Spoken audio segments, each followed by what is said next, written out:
Selamat pagi, siang, sore, atau malam Pak Asril dan teman-teman.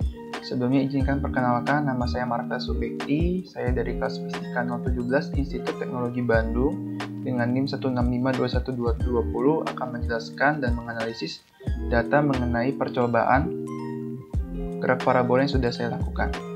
Jadi sebelum masuk ke analisis data, saya akan masuk ke tracker yang sudah saya buat terlebih dahulu. Saya akan coba saja play terlebih dahulu.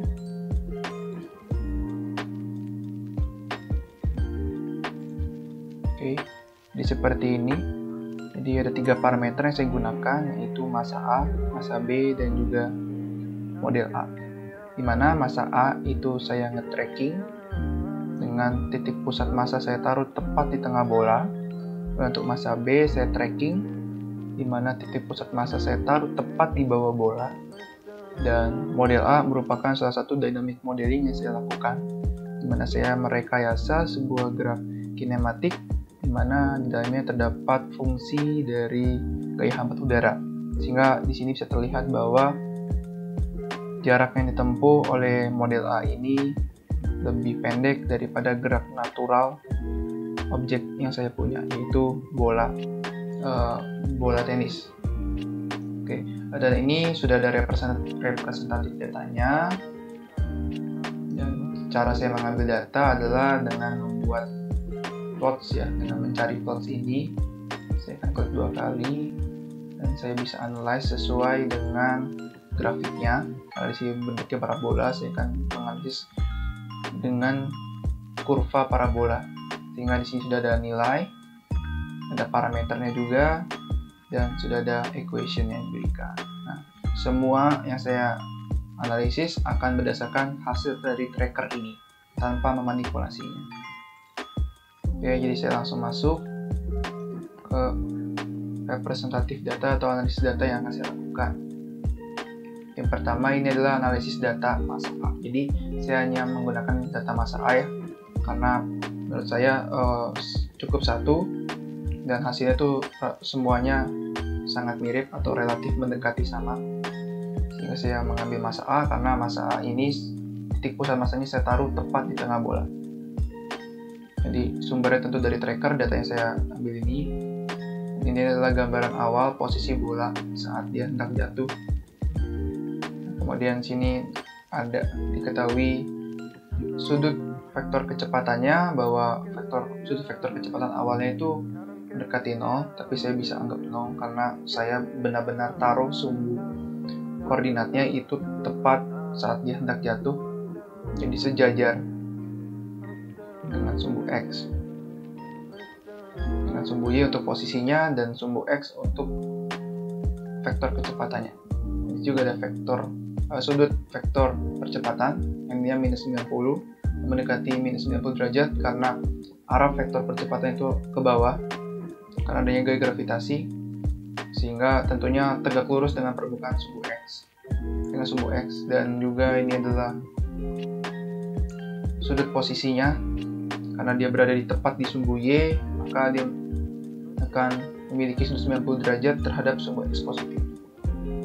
Oke, berarti sini saya sudah punya data posisi sumbu XY, kemudian kecepatan di sumbu XY, vektor nilai atau magnitud dari vektor kecepatan, dan sudut vektor kecepatan, kemudian ada percepatan di sumbu XY dan magnitudnya dan juga sudutnya, serta sudut posisi, dan yang paling penting juga di sini adalah energi kinetiknya ya, dilambangkan dengan K, dan juga ada waktu. Lanjut, di sini saya mencari 7 buah persamaan yang esensial gitu. Jadi yang pertama adalah persamaan sumbu X yang saya cari, dan ini adalah grafiknya. Dan dari grafik ini kita bisa tahu bahwa grafik dari posisi sumbu X terhadap waktu itu linear, sehingga gerak yang terjadi adalah gerak lurus beraturan. Dan akibatnya karena gerak lurus beraturan, sehingga kecepatannya juga yang dihasilkan akan konstan. Nah, cara mencari persamaan grafiknya ini saya menggunakan metode, bisa juga dengan menggunakan metode persamaan garis ya, yaitu dengan yang dirumuskan dengan Y min Y1 sama dengan MX min MX1, di mana gradiennya itu adalah hubungan kemiringan dari 2 titik sembarang, kita bisa cari atau bisa kita ambil. Dan juga kita kaitkan kasus ini ke persamaan matematis posisi benda di sepanjang sumbu X pada gerak parabola. Kita akan mendapatkan atau bisa menghasilkan suatu persamaan, yaitu xt sama dengan x0 plus v0 xt yang setara dengan x sama dengan b plus at, dimana equation yang bawah ini x sama dengan b plus at adalah equation yang sudah diberikan oleh tracker. Sehingga akibatnya kita bisa samakan x0 dengan nilai b dan nilai a sama dengan juga dengan nilai dengan v0 x, sehingga x0 nya itu kurang lebih seperti ini nilainya, dan juga v0 x nya 0,99 meter per sekon. Dan persamaan posisinya pada sumbu X kita bisa dapatkan 7,595 kali 10 per 4 tambah 0,99. Selanjutnya saya mencari komponen kecepatan pada sumbu X, dimana grafik yang diperlihatkan itu seperti garis lurus, dan cara yang saya gunakan bisa juga dengan cara mendownloadkan fungsi posisi terhadap waktu, ya, posisi pada sumbu X terhadap waktu sebenarnya sudah kita ketahui, hasilnya pun 0,99 meter per sekon. Dan menurut saya ini nilai cukup relevan dengan grafik Vx yang sudah saya tampilkan di layar ini, karena distribusi titik-titik dari Vx ini membentuk sebuah plot garis lurus yang nilainya itu semua terdistribusi mendekati nilai 1 meter per sekon. Jadi menurut saya cukup relevan antara 0,99 dengan 1, karena semuanya itu nilainya mendekati 1. Dan saya juga menganalisis gitu ya kemungkinan kedua dari komponen kecepatan sumbu X ini, yaitu dengan menggunakan parameter dan value yang disesuaikan dengan sesuai dengan equation yang sudah disamakan oleh garis yang ditampilkan di tracker ini. Lalu gimana kita akan mendapatkan bahwa nilai A itu adalah gradien. Nah, artinya karena kita masih terdapat sebuah gradien yang sangat kecil, artinya nilai value A itu masih ada gitu ya, 0,2 yang setara dengan sebuah percepatan di sumbu X. Artinya kita juga bisa mengasumsikan ternyata ada percepatan di sumbu X. Nah, saya memberikan dua kemungkinan, mungkin dari kesalahan teori mungkin ya, atau mungkin ada emang gaya-gaya lain yang bekerja di sumbu X, sehingga saya kemungkinan pertama bahwa analisis grafik yang menggunakan pola regresi linear ini masih bisa menimbulkan margin of error. Jadi ternyata ada margin of error gitu ya. Yang kedua, ternyata masih menimbulkan percepatan di sumbu X karena adanya tadi air resistant atau gaya hambat udara. Untuk masalah air resistant saya akan bahas di slide-slide berikutnya. Dan yang ketiga, sebelum masuk ketiga saya mau menganalisis dulu error tadi menggunakan regresi linear kalkulator. Nah, saya masukkan datanya, dan kalkulator ini saya dapatkan dari Google. Jadi saya coba masukkan data-datanya sesuai dengan data tracker yang saya punya.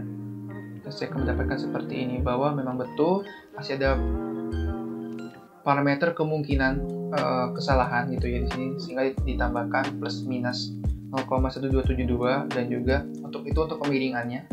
Dan untuk di sumbu Y-nya kita masih ada parameter kesalahannya yaitu 0,02424. Oke. Dan untuk Y intercept gitu ya, atau di sumbu Y juga berkisar di antara 0,9691 sampai 1,072. Itulah yang membuat saya yakin bahwa memang kecepatan di sumbu X-nya itu terdistribusi di kecepatan 1 meter per sekon. Nah, dan dari regresi linear ini saya dapatkan bahwa memang equation-nya atau persamaannya masih terdapat nilai percepatan. Ini cukup kecil, itu minus 0,2244. Minus ini mengartikan bahwa arah dari percepatannya itu bergerak berlawanan dengan arah gerak benda itu sendiri. Kemudian yang ketiga, saya meninjau persamaan posisi pada sumbu Y, dan saya dapatkan grafiknya ternyata parabolik.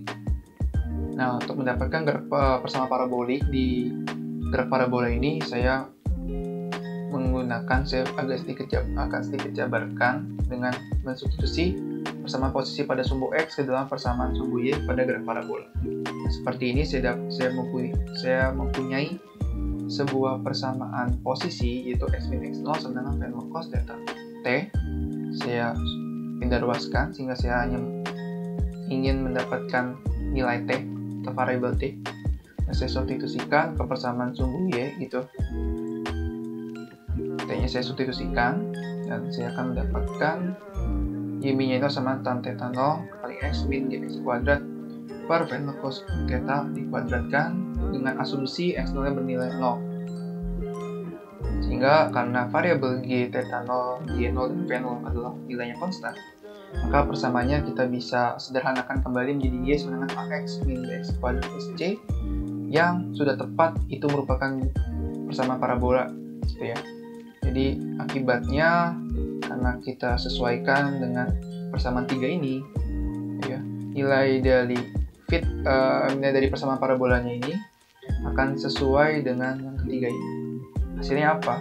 Berarti artinya nilai dari A di sini akan sama dengan nilai G di persamaan 3. Sehingga nanti kita bisa dapatkan nilai gravitasinya ya, minus setengah G sama dengan A, sehingga G itu sama dengan minus 2 kali minus 4,691, dimana hasilnya adalah 9,382. Sehingga kita bisa dapatkan persamaan posisi pada sumbu Y menjadi seperti ini.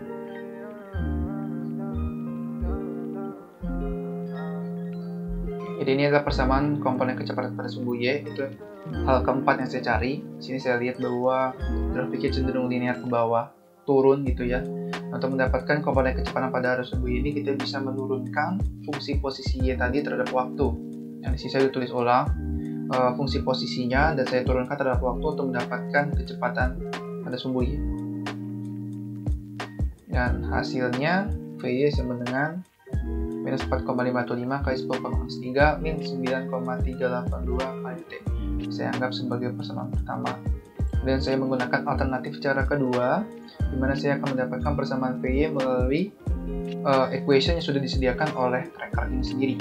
Itu dengan V sama dengan minus 7,345 kali 10 min 9,181 kali T. Saya sesuaikan dengan equation yang sudah diberikan, di mana nilai-nilai V ini akan harus sesuai dengan persamaan komponen pada kecepatan pada sumbu Y di gerak parabola yang dirumuskan dengan seperti ini. V sama dengan V0 Y min GT sama dengan V0 sin theta min GT, di mana artinya V0 Y itu setara dengan minus 7,345 kali 10 pangkat minus 3 atau minus 4,515 kali 10 pangkat minus 3. Dan sisa catatan kecil bahwa nilai V0 yang saya dapatkan bisa diabaikan karena nilainya sangat kecil terhadap variabel lainnya. Kalau kita bandingkan dengan nilai gravitasinya, tentu nilai V0 ini sangat kecil karena sudah sampai 10 pangkat minus 3. Kemudian saya mencari persamaan percepatan pada sumbu Y.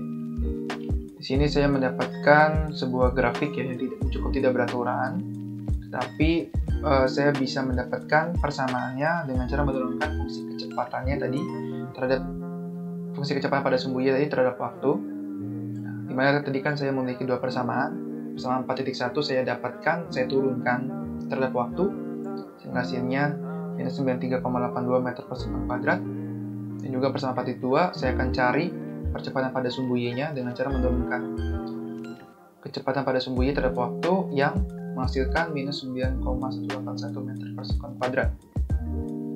Nah, percepatan ini menurut saya masih jauh dari kata sempurna, tapi menurut saya berdasarkan analisis grafik yang saya miliki, kembali lagi bahwa titik-titik yang saya punya ini ternyata terdistribusi di sekitar nilai minus 10 gitu ya, yang tak lain dan tak bukan itu merupakan nilai tersiram dari percepatan gravitasi bumi gitu. Nah, saya juga menganalisis faktor error ini. Yang pertama adalah karena daerah geografis percobaan, di mana saya melakukan percobaan ini di lantai 3 di rumah saya. Yang secara teoritis kita tahu bahwa semakin jauh posisi sebuah benda dari permukaan bumi, maka semakin kecil juga nilai gravitasinya. Dan kemudian yang kedua, saya menganalisis air resistance atau air drag force yang mungkin terjadi saat si benda atau objek yang saya gunakan ini mengalami gerak parabola. Oke, kemudian di sini saya menganalisis gitu ya pengaruh dari air resistance ini terhadap gerak proyektil menggunakan dynamic modeling yang saya lakukan di tracker. Nah, ini ada beberapa parameter model dynamic model yang saya gunakan. Yang pertama ada massa. Sini masanya sudah saya sesuaikan. Terus kurang lebih bola yang saya gunakan itu 0,28 kg. Ada konstanta dan juga gravitasi. Serta ada waktu, posisi sumbu X dan komponen kecepatan sumbu X dan Y. Dan juga yang paling penting adalah ada force function ya, yaitu force function di sumbu X dan Y. Dan juga kecepatan VY yang selalu berubah-berubah. Nah, di sini adalah gambaran ketika saya melakukan modeling, yaitu titik-titik yang cukup besar di sini, bulat yang cukup besar, itu merupakan salah satu dynamic modeling yang saya gunakan. Nah, di sini saya menganalisis menggunakan dinamika benda titik, di mana saya menganalisis dan mengasumsikan bahwa nilai dari gaya yang terdapat pada sumbu X itu dipengaruhi oleh sebuah gaya gesek. Dan juga di FY juga ada gaya gesek yang arahnya ke atas. Kemudian parameternya adalah W adalah gaya berat yang besarnya itu M kali G, dan gaya gesek itu berupa gaya hambat udara yang besarnya bergantung sama C rho A, di mana C itu koefisien drag, rho itu massa jenis udara, A itu luas panah benda, dan V kuadrat per 2. Nah, di sini saya mengasumsikan C rho A per 2 ini sebuah konstanta yang nilainya 1, jadi biar lebih mudahkan saya dalam menganalisis gitu ya. Saya anggap nilainya kecil gitu. Dan dari persamaan 6.2 ini kita bisa jabarkan jadi Fy sama dengan W min Fy sama dengan N kali Ay atau percepatan di sumbu Y.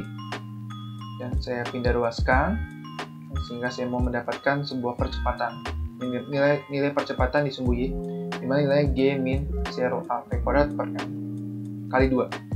Nah, di sini saya bisa menyimpulkan bahwa akibatnya nilai dari percepatan di sumbu Y ini akan lebih kecil dari nilai real dari gravitasi.